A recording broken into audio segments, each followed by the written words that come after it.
Okay sir, Renukaswamy ಕೊಲೆ ಪ್ರಕರಣದಲ್ಲಿ Darshan sir ಜೈಲು ಸೇರಿರೋದಂತೂ ಎಲ್ರಿಗೂ ಗೊತ್ತಿರೋ ವಿಚಾರನೇ.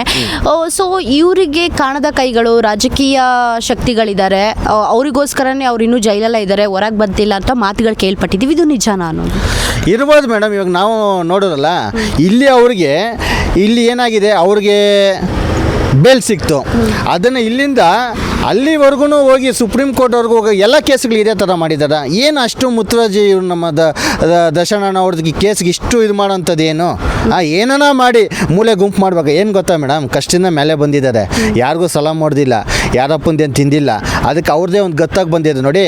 ಕೆಲವರು ಇರ್ತಾರೆ ಬಲಾಡಿಯರು, ನಮಗೆ ತಗ್ಗಿ ಬಗ್ಗಿ ನಡ್ಕೊಬೇಕನ್ನೋಂಥವ್ರು ಅಂಥವ್ರು ಯಾವ್ದನ್ನ ಕಾಣದ ಕೈವಾಡಗಳು ಇರ್ಬೋದು.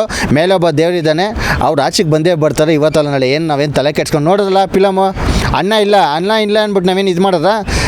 ಫಿಲಮ್ ಚೆನ್ನಾಗಿ ಓಡ್ತಿದೆಯಲ್ಲ, ತುಂಬ ಇಷ್ಟ ಆಯಿತು. ಫಿಲಮಲ್ಲಿ ಒಳ್ಳೊಳ್ಳೆ ಸಂದೇಶ ಕೊಟ್ಟಿದ್ದಾರೆ.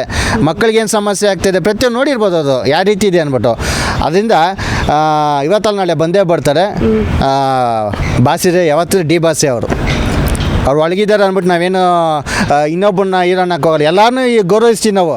ಒಂದು ಅರ್ಥ ಮಾಡ್ಕೊಬೇಕು, ಫ್ಯಾನ್ ವಾರ ಅದು ಕಿತ್ಲಾಟ ಬೇಕಾಗಿಲ್ಲ. ಎಲ್ಲರೂ ಗೌರವಿಸೋಣ. ಎಲ್ಲ ಕರ್ನಾಟಕದವ್ರೆ, ಕನ್ನಡಿಗರೇ ಅವರು.